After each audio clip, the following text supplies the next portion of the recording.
One, it's Brian from oh, I'm sorry. We gotta wait. There we go.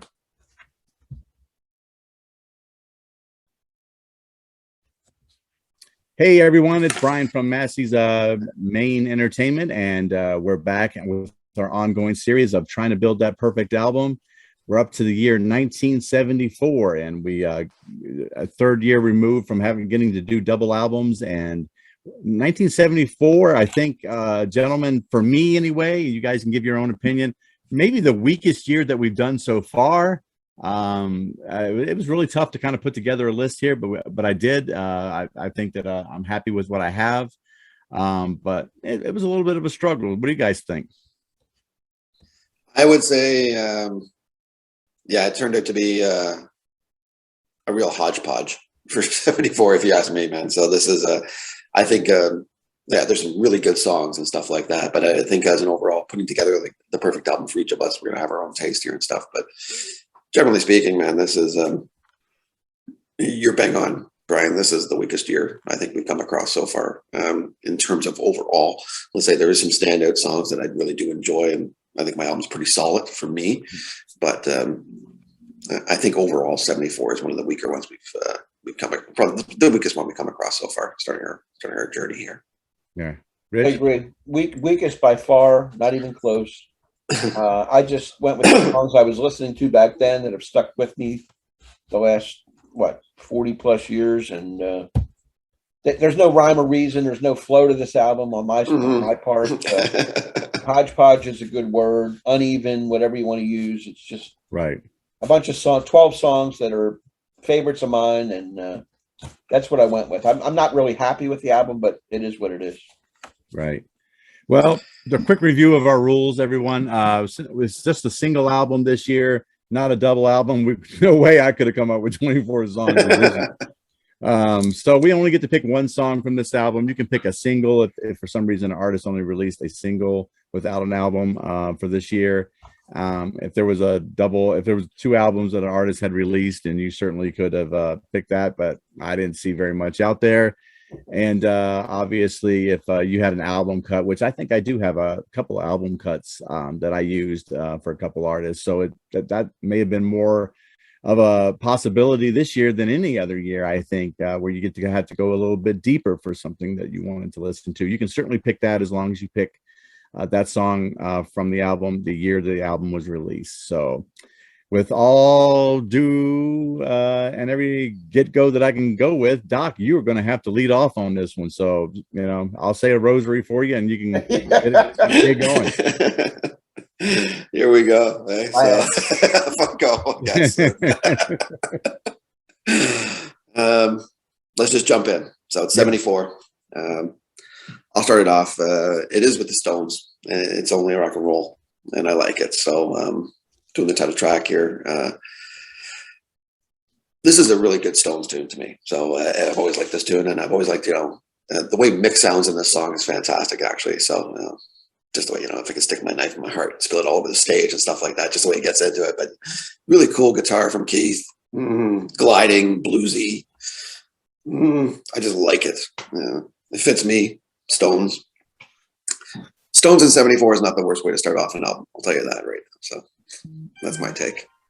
I'm going to follow that up with some Aerosmith myself. They've had a couple albums here back to back. They start off very strong in the 70s, in my opinion. So there's a few songs I could have taken from this one. And I'm going with the Same Old Song and Dance from Aerosmith.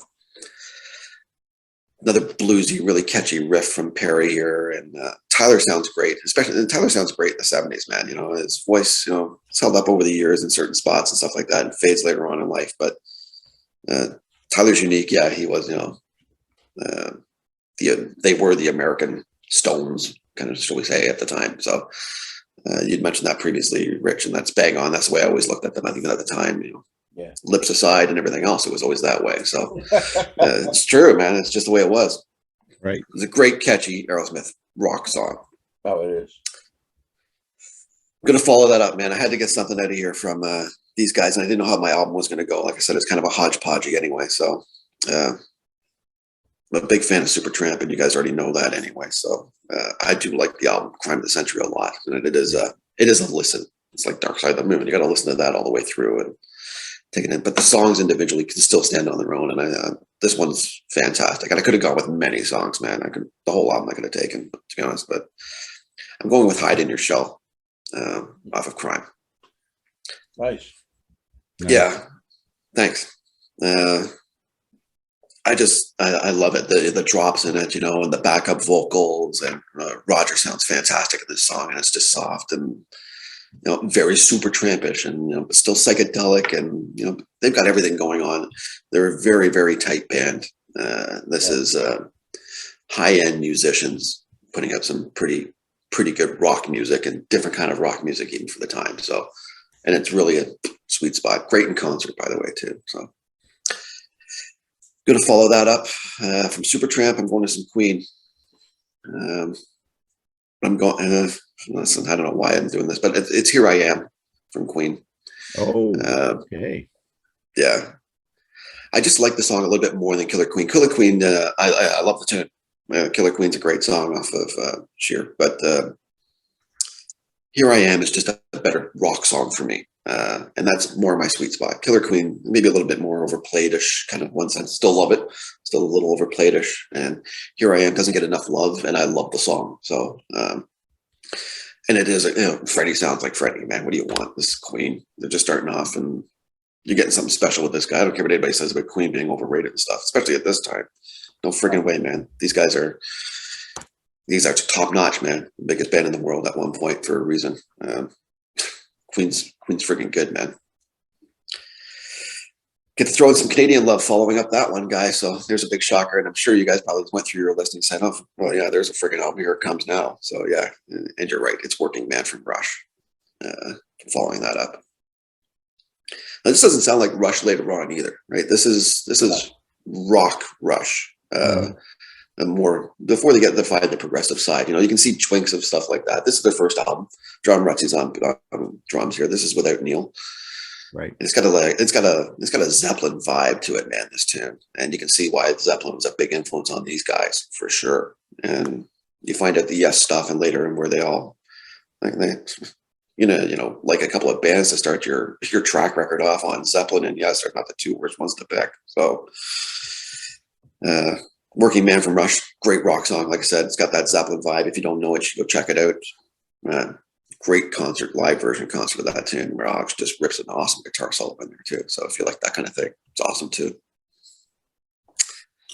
I'm going to end my side A with a little Paul McCartney, guys. I'm going to Junior's Farm to end off my side A. Ooh, okay. Love that. Wow. Song. Yeah, it's a great tune, man. Just a ripping bass line in that whole tune, man. It's Paul doesn't stop. I don't know what the damn song's about. To never have known what the song's about. I know we're going to Junior's Farm. You're stoned, or you're getting some coke when you're scoring, or I got no idea. But I mean, it's catchy, and Paul sounds fantastic, and he's got the raunchiest kind of voice at certain parts in that song. Junior's Farm's a great tune, man, and I'm gonna end my side A with that one. Yeah.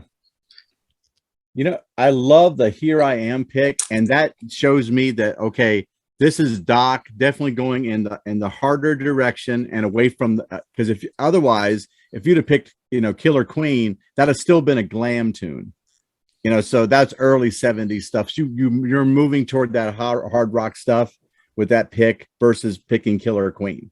Yeah. So that, and I had to write down the Junior's Farm one now, because I guess I need to love Junior's Farm. I need to re-listen to that song, but yeah. Oh, it's got a really, really great bass line, and Paul sounds fantastic. You'll love the song. You'll love the song, I think. It's a catchy song. Yeah, that's catchy tune, man. I love the Supertramp pick. I mean, I love Crime of the Century as a whole. It's fantastic. That's a great pick. That's a great pick. No surprise to me that you picked it. So I like Same Old Song and Dance too.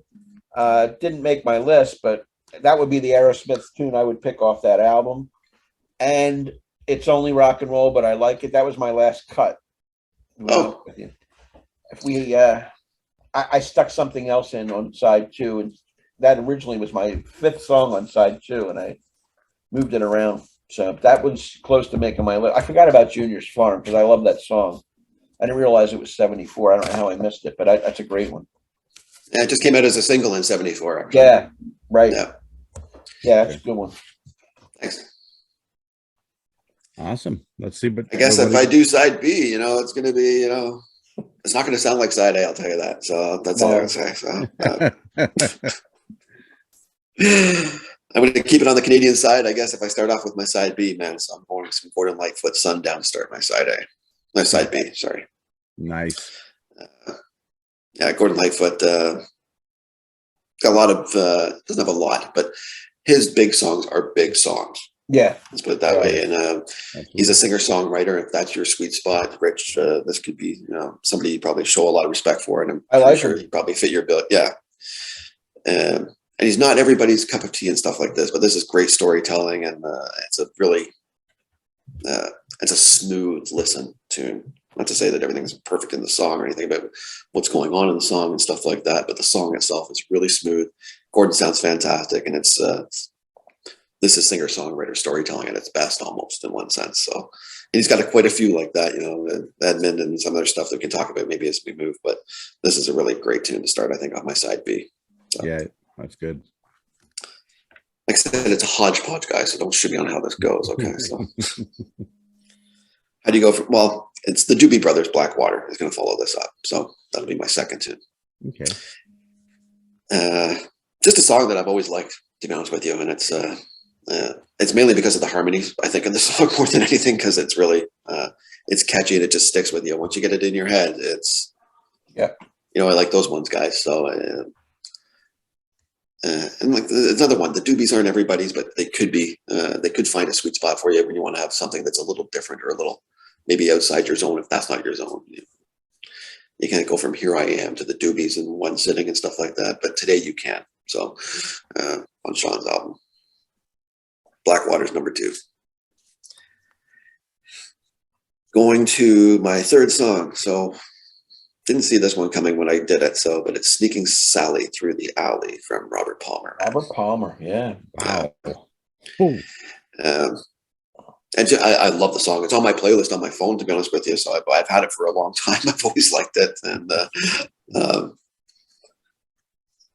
it's just a bluesy, catchy, great riff. You know, Sneaking Sally Through the Alley, man. You know, and this is what's going on. But Palmer sounds fantastic. He's really young at this age too, right? So this time he's just starting off, just been pulled. He's got like a raunchy, bluesy, soulful voice that fits with a soulful, bluesy song. And Sneaking Sally is a really good tune, man, and an easy listens for me on especially for this side or something like this. I thought it fit this album kind of perfect. So that's going to be my third one in. Gonna have a little different vibe, but I want to get this song on there. So it's Fox on the Run by Sweet. It's gonna make my number 4. So yeah. So yeah, still I do like a bit of that glam stuff too. And I didn't know where I was putting it, but I've always loved this song. So Sweet has a few tunes, and you know, be it the covers or whatever else they did and stuff like that, some other stuff. And let's face it, they were glam rock too. So Yes, they were. You'll notice something is omitted as we go here, but that's just the way it turned out for my album, on the glam rock side of things. But Fox on the Run, catchy hook, catchy tune. Always liked it. 74, it's on my album. Gonna follow that up with Can't Get It Out of My Head, Man, by Yellow. It's my number 5.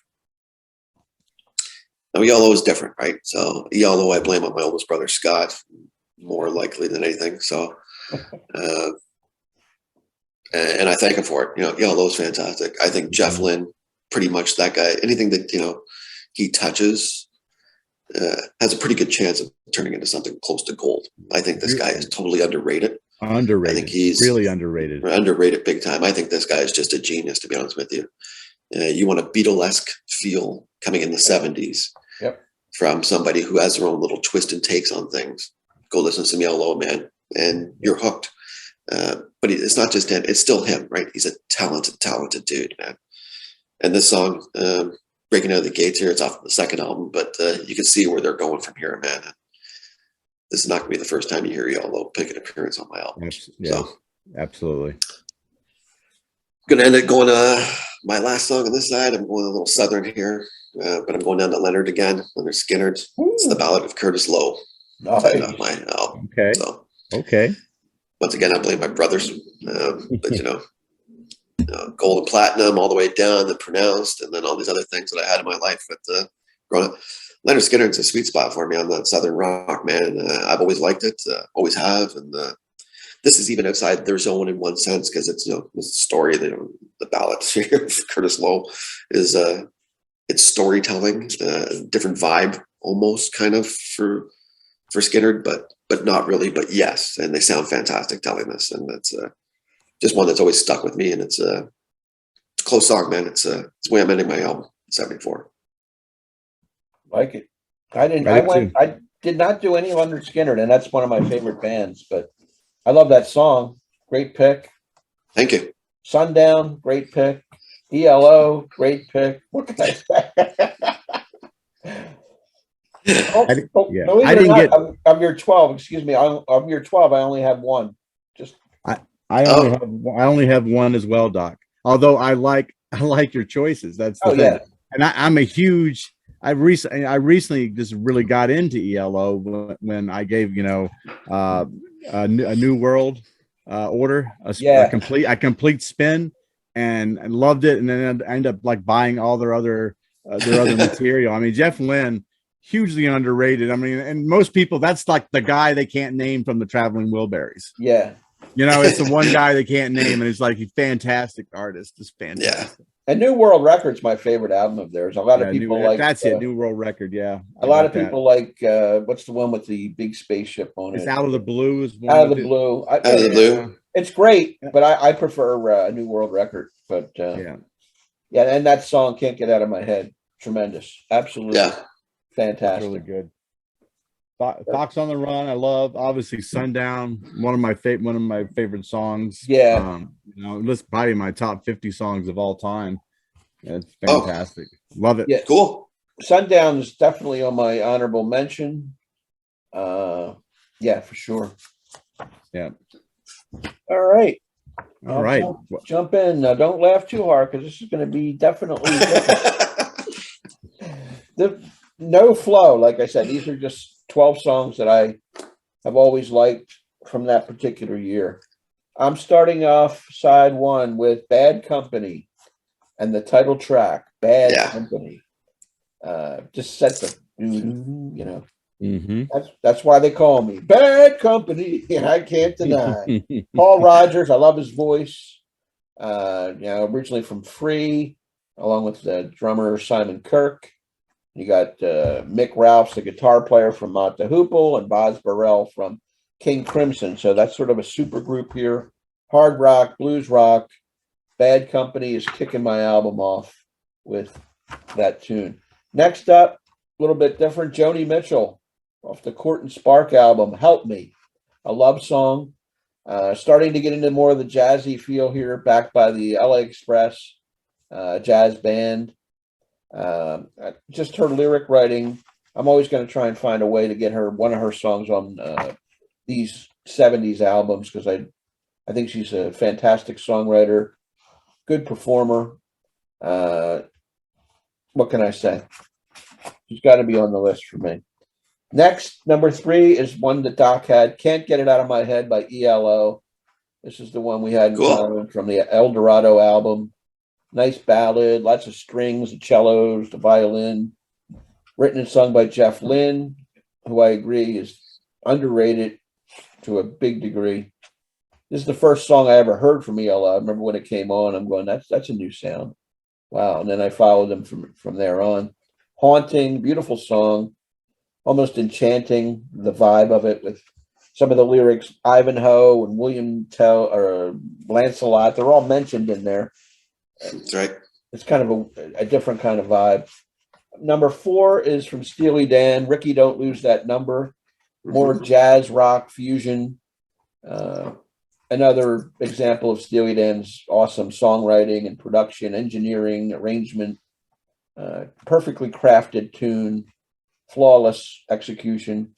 You got that killer solo by Jeff Skunk Baxter on there as well. Then I'm going to the singer-songwriter genre again with Fountain of Sorrow by Jackson Browne off the Late for the Sky album. Another one of my favorites. It's hard for me to pick a song off that album because I like the whole album a lot. This is allegedly about Jackson's brief relationship with Joni Mitchell. Yeah, and the meaning of the song is Fountain of Sorrow is how thoughts and feelings can come flooding back to your memory after one photograph. He's looking for a photo. He's looking through a drawer. He finds a photograph, and it sparks some memories of a relationship. And that's what he's writing about. When you see through love's illusion and your perfect lover just looks like a perfect fool. So you go running off in search of a perfect stranger while the loneliness seems to spring from your life like a fountain from a pool. Fountain of Sorrow, Fountain of Life. And then I'm going to end side one with the Eagles on the Border album, Already Gone. Glenn Frey, lead vocal. Sort of a rocking tune for the Eagles back then. Killer harmonies, as they always have. I love this line here. So oftentimes it happens that we live our lives in chains and we never really know we have the key. And I'm already gone. So it's sort of a good, it's a good song to drive in a car and air it out, sing along with it. So on the Border album doesn't get a lot of love of all their catalog, other than the last album they put out, obviously, but doesn't get mentioned a lot, when people talk about the Eagles albums, but I think it's a good, solid album. I liked it. Yeah, it is. It's solid. The Late for the Sky does not surprise me at all, Rich. I mean, that was a graphic I downloaded for you early. Steely Dan. I mean, I knew something was coming from, those albums. So, but I was just which one was it going to be. So it's kind of nice to see. But that Eagles album is not a bad album at all. It's an easy listen for me too. And Already Gone is that was a late cut, buddy. I do like I like that tune a lot. Actually. So I had it leading off my second side, and then it was a late cut. Yeah. They sound great doing it, man. And the harmonies, you can see where the Eagles go here and stuff like that. And it's another one that, like I said, a lot of people, Eagles give, take, and stuff like that. And so that's an easy. I'll take them any day of the week, man. They're a great band. Yeah. All right, cool. Now side two. I'm starting off with Linda Ronstadt off the Heart Like a Wheel album. Number one song for her, You're No Good. You're no good. You're no good. Man. Yeah. There were a lot of covers of this song. It dates back to 1963. Linda's knack of picking out tunes and covering them and spinning them and making them her own. That was her forte, so to speak. She was a huge star from about 74 to 78.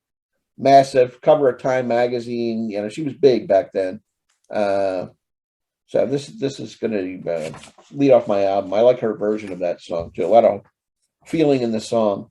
Number two is a little bit off for me. Redbone, Come and Get Your Love, pop tune. Wow. These were Native American brothers, the first Native American band to reach the top 5 in the U.S. charts. They're actually part Native American, part Mexican. It was sort of a funk, R&B, soul.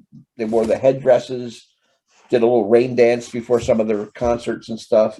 I saw them on the Midnight Special, but I've always loved this song, Come and Get Your Love. Come and get your love, come and get your love, come and get your love now. And it's a fun tune.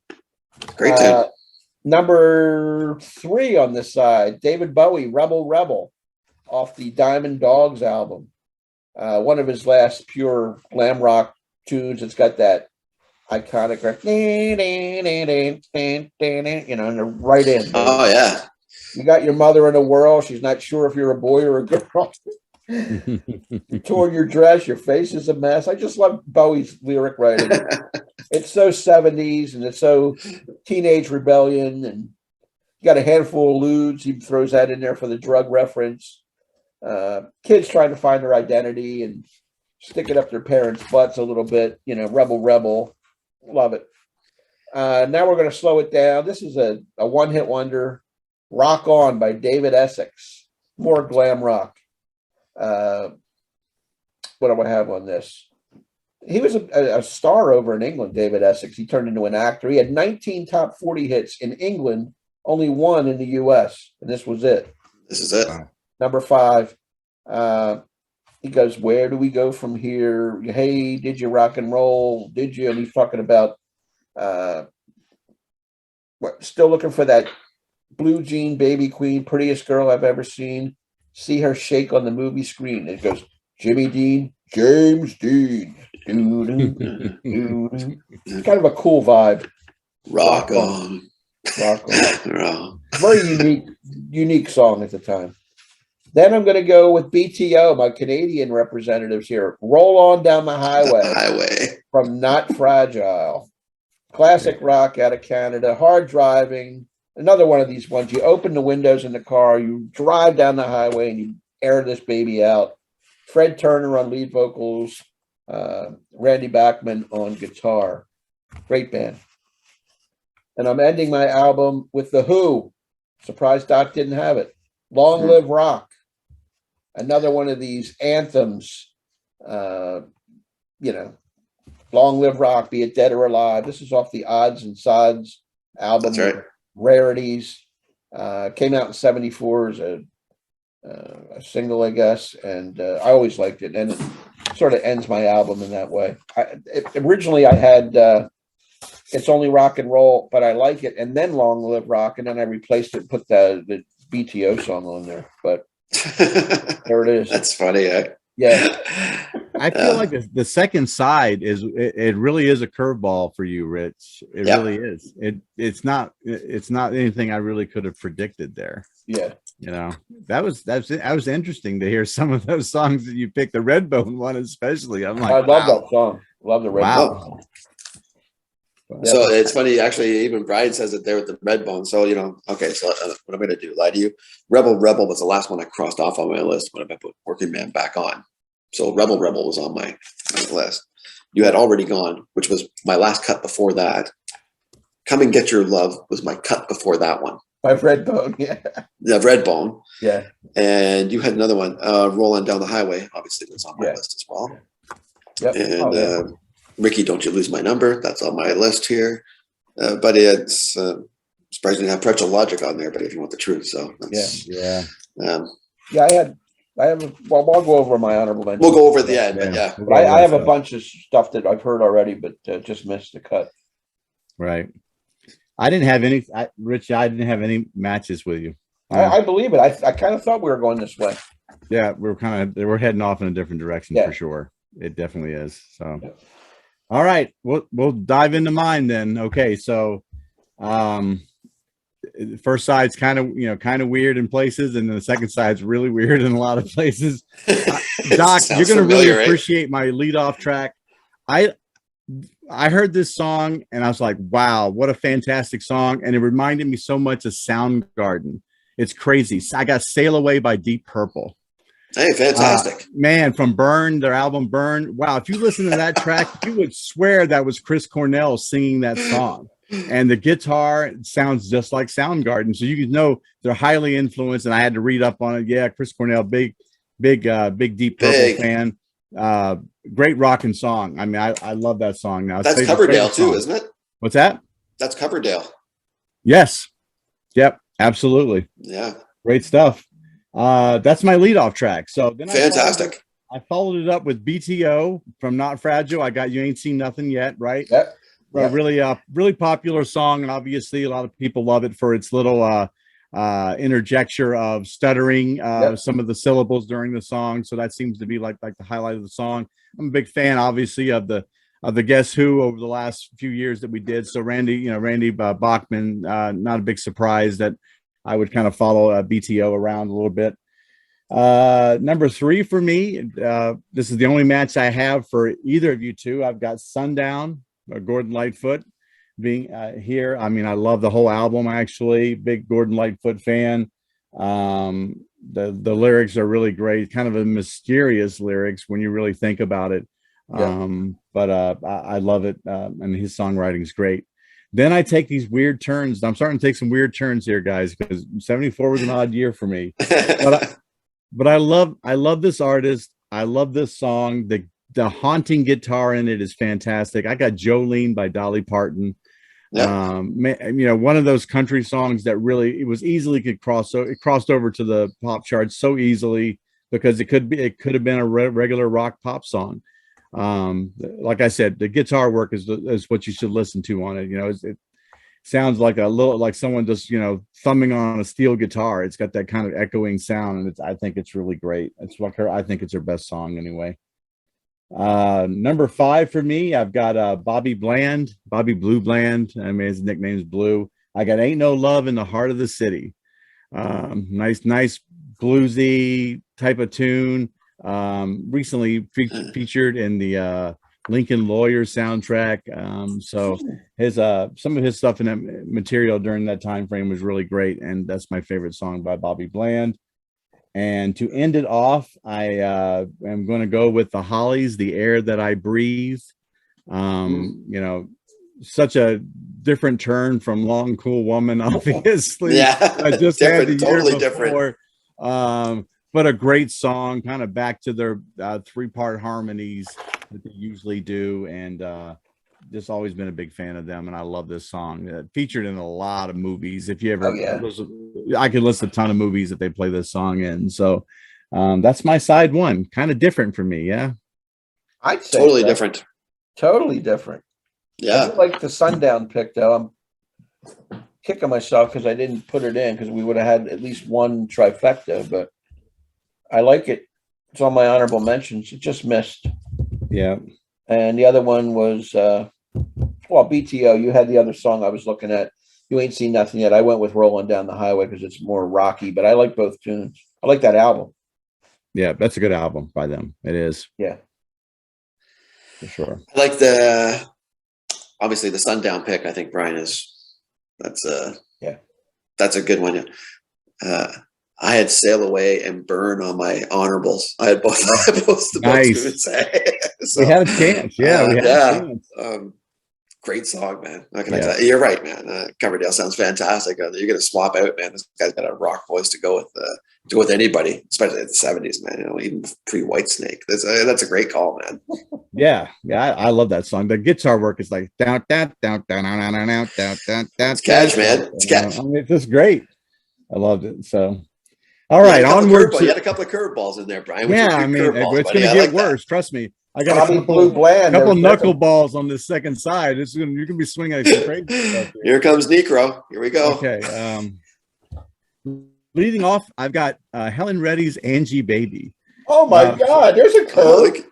So this is like a curve for me, but I had this on 40. So now you're going to get stuff I had on 45 because it was given to me by my older siblings and stuff. So I don't know whether Angie has supernatural powers or whether or not she's just bat crap crazy in her mind. I mean, obviously she's not allowed to hang out with regular kids, and she has these weird fantasies about guys coming to her room and taking advantage of her, but only when the music's playing, all this stuff is happening. So I'm thinking maybe Angie's just like a little out there. But what a great song. Yeah. What a creepy, great song that I like by Helen Reddy. So number 2 for me, I had on 45, I spun it to death as a kid. It's an AM radio kind of song. I've got Terry Jack's Seasons in the Sun. Yeah. I think it's a very nice tune, kind of talking about death and from 3 different perspectives. Yeah. And I think, he's probably a one-hit wonder, right, Rich? I think he's never had another. Yeah, never had another hit after this, so that was a big one though, big hit. Yeah, I think it was I finished number 2 overall for 1974. Yeah. I forget who it finished behind, but it's a massive hit. Yep. Then I went from there. I went keeping it kind of sappy. I went with Harry Chapin's "Cats in the Cradle." Good pick. Yeah. Lovely song though. Now that I've had kids and I have a son, I mean, it just kind of struck home a little bit more, and made me reflect on how little time maybe I spent with my son. And those are things that you kind of regret as you get older, that you didn't have those opportunities. And so it's getting a little bit more of a personal song for me now that I've gotten a little older than it something I wouldn't have probably felt the same way when I was in my 20s. Went with I'm back to Richard and Linda Thompson, from Fairport Convention. I've got the song "I Want to See the Bright Lights Tonight" from this album of the same name. It's a great album. These two, the guitar playing by Richard Thompson is fantastic. Their melodies are really great. Songwriting's really great. If you haven't heard that song, I suggest you check it out. Their material in general, I followed them throughout the decades, and they're a really great tandem. So that's one of those sinkers that's kind of come out of nowhere, but it gets worse, guys. I picked my number 5 song. I don't know if you guys have heard of these guys, but you've heard of their lead singer for sure. I've got Spooky Tooth, and I've got the title track from their album The Mirror as my pick. What a really different psychedelic, eerie rock song. Lead singer is Gary Wright, the guy who did Dreamweaver and Love Is Alive. That's his band. Total psychedelic on this one, though. If you get a chance to listen to this song, it's funny how I found the song. I was listening to a hip hop song by a guy called Atmosphere from Milwaukee, and I was wondering who the sample was in there. And when I researched it, this was Spooky Tooth, The Mirror. So then, of course, I listened to that, fell in love with that song, and that's how I ended up finding it, of all things, through a hip hop song. So kind of interesting. I'm going to end off my second side and my whole album with I think it's a deeper cut off of Bad Company. I got Seagull. I think it's a different song for them. I don't think it was released as a single, but I like it. I think it's the best song on that album, and that may be a really wild accusation, but I really like the song. I love the lyrics to it, and I figured if I'm throwing curveballs and sinkers and knuckleballs out there, I might as well do another. Might as well go full throttle, buddy? Yeah. Second side, just all over the place. Welcome to 1974. That was it, 74. Yeah, I love Bad Company. That whole album's fantastic. So I don't have a problem with Seagull. Maybe a little problem with Helen Reddy, but that's just me. You know what I'm saying? I don't know the tune "The Mirror" either, so I'd have to look that one up. I know Gary Wright from Dreamweaver and Love Is Sure. They came in 76 or so. But I might even have one of those tunes on my list when we get to that year. But Dreamweaver's a great tune, man. Yeah. Oh, fantastic. And that was another monster hit. That was all over the radio in that year. Absolutely. But that second side was just out there, Brian. I didn't see that coming at all, brother. I don't know what to tell you, man. That's caught me off guard. The Bad Company's cool, but yeah. Yeah. I haven't heard Angie since I think 1974. 1974, buddy, or what? I got to go play it again after this to check it out. No, but I know the song. And it is kind of weird, but she's like a little bit out there person. Yeah. Well, I mean, there's the section in the song where they're talking about he came to take advantage of her, and then how she got rid of him was she started to turn the volume down on her stereo, and he slowly disappears into nothingness. I mean, so now I'm thinking, okay, either she's like got these superpowers or she's just bat crap crazy, right? I mean, that's the deal. Could be like Carrie in the movie, it was the movie. Getting even. Don't get mad, get even. So, but yeah. It's an odd year, to be sure. I think we all agree on that, and I think a lot of us really went with things that were personal to us. That's right. That's more than usual. I think because of there wasn't any pressure. It wasn't any pressure to put the big hits, because honestly, there just wasn't that many of them. So no, I actually have a couple of songs here that I really wanted to put on because they were singles in 74 and they came up in 73 on albums. I'm talking about Piano Man by Billy Joel and Time in a Bottle by Jim Croce. Both of those could have easily made my list, but because they were mentioned earlier in our videos, I stayed away from them. Sundown was an honorable mention. So was Seasons in the Sun. I like that pick.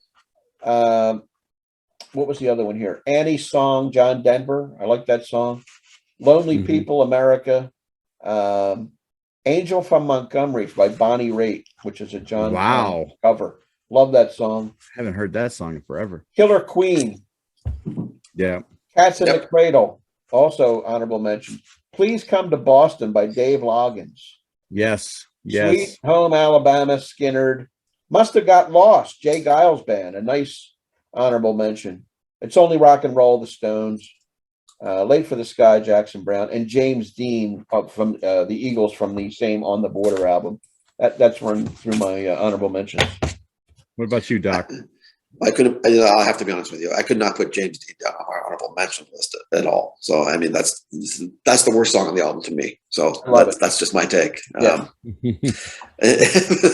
But listen, I had Firehouse from Kiss on my list. So what can I tell you? So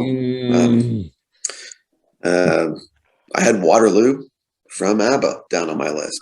I'm on all over the map, man. It's one of them years. Clap for the Wolfman. I had the Rebel. We talked about that. Don't Let the Sun Go Down on Me. This was on my initial list as well. Yeah. Can't Get You Out of My Head. I had everything from Crime of the Century. I had obviously it's The Lamb Lies Down on Broadway. I had from Genesis. Yep.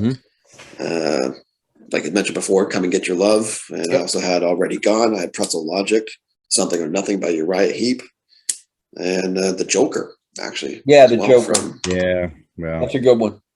Yep. Yeah. I mean, I not much to add. You guys covered a lot. I mean, I had Bloody Well Right on my list. Obviously, Fox on the Run. I had Pretzel Logic, Already Gone, and Back in the Saddle. So I mean, it's like all the basic stuff I had there, but it just didn't really. None of it flowed well when you try to throw it in there, And that's why I just threw it all out and said, okay, I'll just go with my stuff that kind of touched me on a personal level, and I went with that. That's 1974, brother. That's 74. That's what you had to do. That's what it is. It'll be a different gig when we get into 75, I think. 75 will be a double too, so I'm looking forward to that where I have more fun. Yeah, it'll be fun. Absolutely. Okay, everyone. That's going to do us for 1974, a very odd year. We all agreed on that. So we'll be posting up 1975 very soon as well. Please check out our other videos. We started in 1965.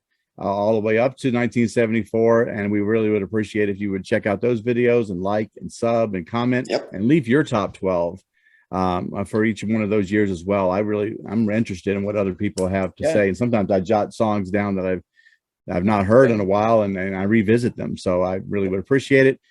Thank you, Rich, for joining us today. I really appreciate it. Doc, welcome back again. And thanks, guys. So until next time, guys, until 75 is coming up. So until then, see you guys. Take care. Bye.